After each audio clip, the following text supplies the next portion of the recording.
Good evening. It is March 23rd, and it is 7:35 p.m., and this is a meeting of the Finance Committee. To my right is Mr. Bob Phillips, to my left is Mr. Todd Siebert, and we have 3 items on the agenda tonight. You want to start with the salt, and we'll go from there? Thank you, Mr. Chair. So we are asking once again for your authorization to participate in the ODOT winter salt bid. We've done pretty well on that bid, comparatively speaking. Salt's not cheap per ton, but being able to join the consortium of communities and ODOT bidding on our behalf with the many tons that they use has gotten us very competitive bids. We are asking for emergency legislation because ODOT does need our decision by April 24th. At least as of now, no deadline has been moved on this. Do we look at other bids, though, besides what ODOT gets us? There were only 2 consortium bids, one Swap for G, which is a more regional bid, and in the past we have used that, but for the past several years ODOT has been very competitive. There was maybe a year or 2 that ODOT didn't even offer it to communities, but they have been very consistent since that time, and our bids have always been better with ODOT. Okay. Mr. Phillips, any questions? No, not on this matter. Nope, sounds good. You good with emergency legislation? Yes. Yes. All right. We'll move forward? Yes. Let's move forward, Mrs. Knight. Okay. Next item, Mr. Titterington. Yes, this is a recommendation that in light of the recent economic downturn, or I don't even know what you should call it. It's not really a downturn, but it's a change. And in light of all the recent orders and the slowdown that's been going on, we have 30 small business development and community development block grant revolving loans, all of which are current, no delinquencies at all, and we are recommending that across the board, regardless of the time frames or the amount that's owed, just to give them some relief, to defer principal and interest at no penalty, no accumulation of interest for a period of 3 months. That timing would start May 1st through July 1st, through to the July 31st, because some of them have, and they could start sooner. We'll stagger those as people want to get in. It's we're saying they have the option of doing that. There may be some that want to continue to pay. We know of one that wants to continue to pay because it's a low amount, and then there are others that want the deferral. Some of those, though, are have their payments paid directly by check automatically every month, and so to try to set an arbitrary start date for all of these loans, some of them may not be able to get out of their, adjust their banking issues accordingly. So it'll be a period of 3 months worth of payments, and the maximum, the farthest it would go out would be July 31st. And then so as far as timeline, that 3 months would just be added on to the end, and their end date would just be added on. Again, no interest, no additional interest, no additional, no penalties or anything like that. I think this is pretty consistent with what is going on in the country right now, too. Sure. And we would ask for emergency legislation so that we could get this started and communicate with all the businesses or all the borrowers as soon as possible. I don't have a problem with it, obviously, but my question is that a novation of the existing contract? So will we have to come back and have new contracts with each one of them? No, that's an administrative thing. We'll have to do some paperwork to move it, but by you doing this in a blanket basis, then we'll handle the rest of it administratively. Okay, but they'll have to, the participant will have to sign something Yes. too? Yes. Yeah, okay. Yeah, no, I think it's obviously under the conditions, something we need to do. Thank you. Under the conditions, I don't see a back end where we could extend this. Would we have to come in and do this again? If You would come in and do it again, yeah. We couldn't, to Mr. Sievert's point, because they have to sign something and we have to sign something extending it, we have to have some date. If we have to do it again, God forbid, we can consider at that time, but council would have to act again. I'm in favor of this, and anything that we can do for our existing customers, if you will. My fear is that this is going to go further than 3 months, but my hope is that it's just a couple of weeks. So yes, I'm good with this. Anything else? Nothing. Any other council? Mrs. Oda, any questions? They want to proceed. Move forward with emergency. Same. Emergency? Yes. Mrs. Knight, let's move forward with emergency legislation on this. And the third item, Mr. Titterington? The third item relates to a recommendation by the staff to, for the council to create something that I can't find. Thank you. Got like 3 copies of it, just buried. To establish a business employee creation incentive program. This program would be an additional economic development incentive that we would offer to companies that are making a very significant investment into Troy.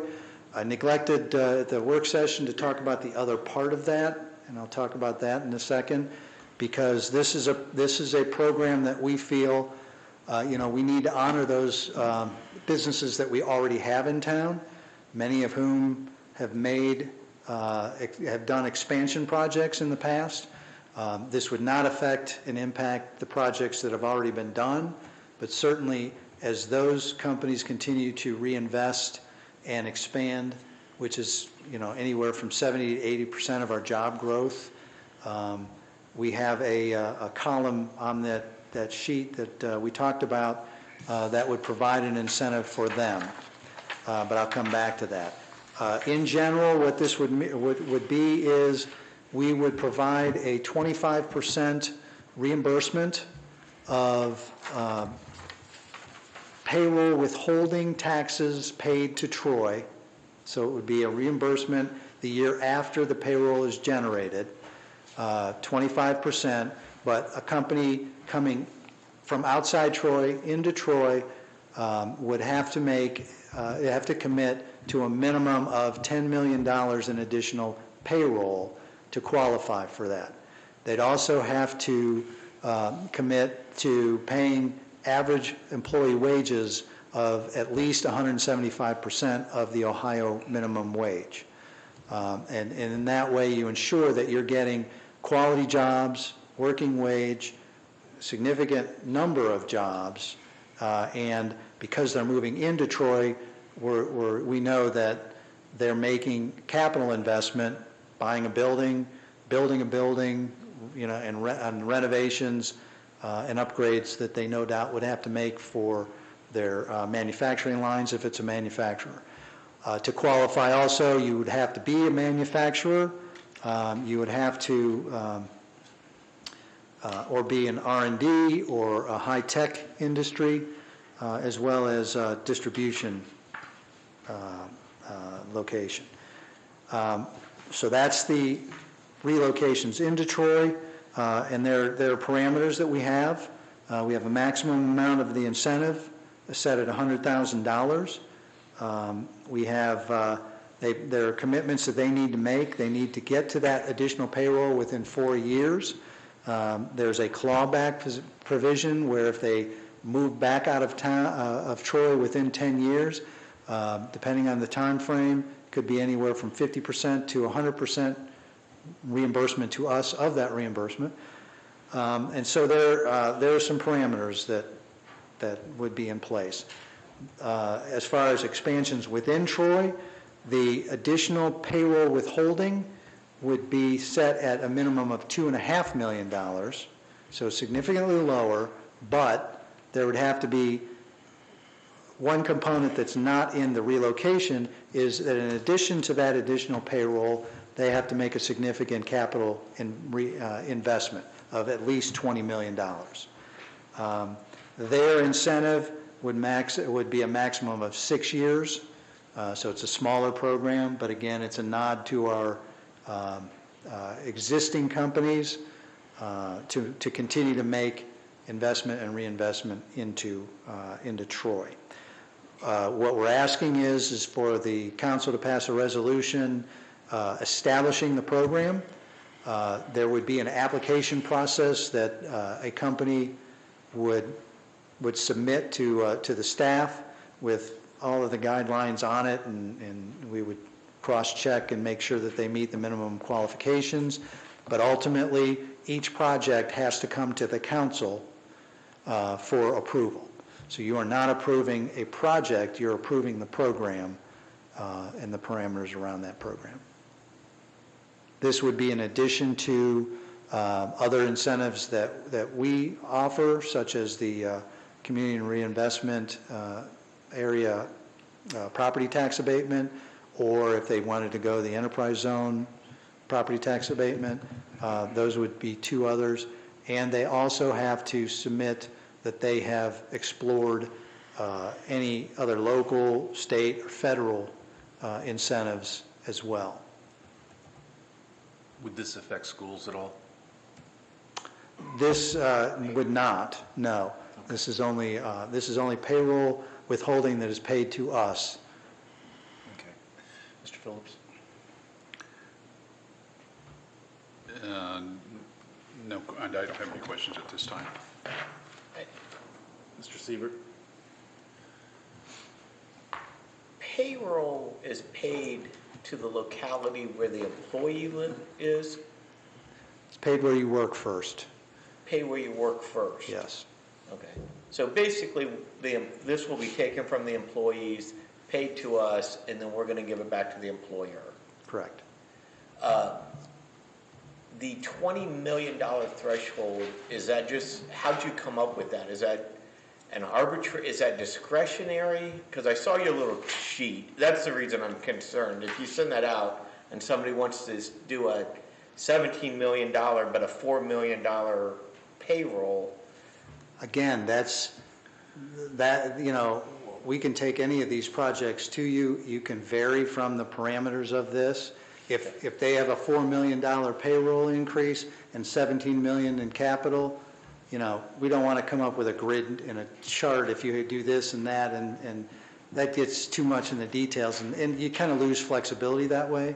But we would certainly bring that kind of project to you if that's what it took to get this expansion. And that's my concern, I guess, with this, is this is just a work in progress, right? Those are general guidelines. Okay. That, and any and every project could vary from. If you think of some of the small business loans that we've done, our general guideline has always been $50,000 is the maximum. I can't remember the last time we did a $50,000 recommendation and you approved it. As a matter of fact, we're thinking of bringing that back to you and increasing those or changing those parameters. But this is just a starting point. $20 million was about the average of what the last few expansion projects have been. So we felt that was a good number to match the relatively low increase in payroll. But certainly if there's some combination that, exceeds all of that, we'll bring that to you. Okay. I mean, that's my concern, because this looks like something that we're going to use for marketing, and I don't want someone to be, disincentivized because of the threshold levels that are on this sheet. So this incentive, just the way it typically works as a practical matter is, we will, one common way is that we will get a lead through Jobs Ohio. And then we will, they will come in, we will put together a local incentive package. Mayor Oda signed one for the Avenue Company that we've been talking about.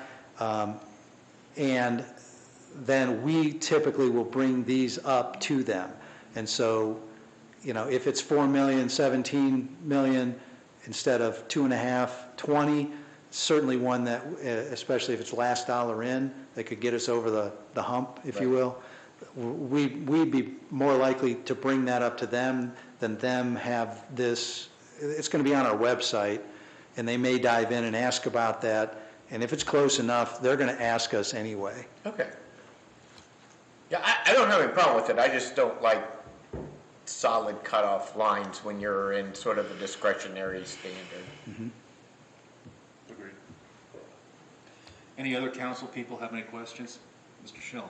Okay, on the expansion within Troy, you put a suggested amount in there, $20 million for capital. Yes, for improvement. capital improvements, right. Okay. My Right. question is we were talking about the Avenue building, and we were talking about, you said that they needed the building needed about $2 million of renovation. What's that building selling for? The price tag that that was listed was well over 13. Okay. So I guess my question is, $20 million for a local company sounded like a lot in relation. I mean, Typically- somebody could come in and buy the Avenue building and be in there for less than 20, and yet we're still requiring 20 million from local companies to expand. That's because in our experience with the expansion projects, you know, even if they're in Troy, we have been competing with maybe there's a closure and a consolidation that they wanted to do from another state. And it's down to us and somebody and a community in Indiana. But when they're moving their operations, they have to invest in quite a bit of equipment, not in the building, but the building's 13 million. In the case of an expansion, if they bought the Avenue building, they would probably also be investing anywhere from $5 to $10 million in line equipment, and that's, you know, that guarantees a long-term relationship because you don't buy that kind of equipment and then move it anytime soon. I guess I just Again, it's trying to help the local guys out. it's just a guideline, and you know, if they're going to buy the Avenue building in their expansion project, they're probably going to be significantly higher than $2.5 million in more payroll, whether they're relocating or expanding.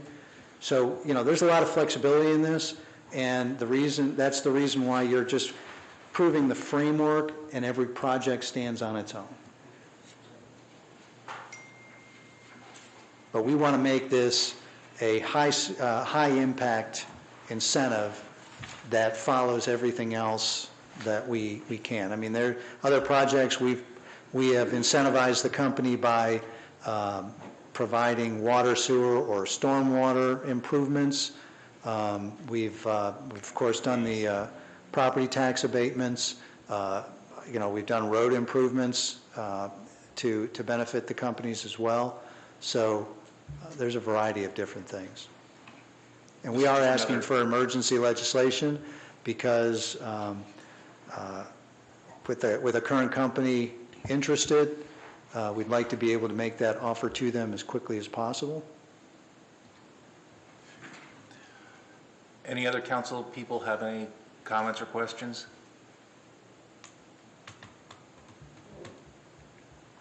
Let's proceed as requested here. I agree. Good with emergency? Yes, sir. Mrs. Knight, let's move forward on this with emergency legislation. Anything else to come before Finance Committee?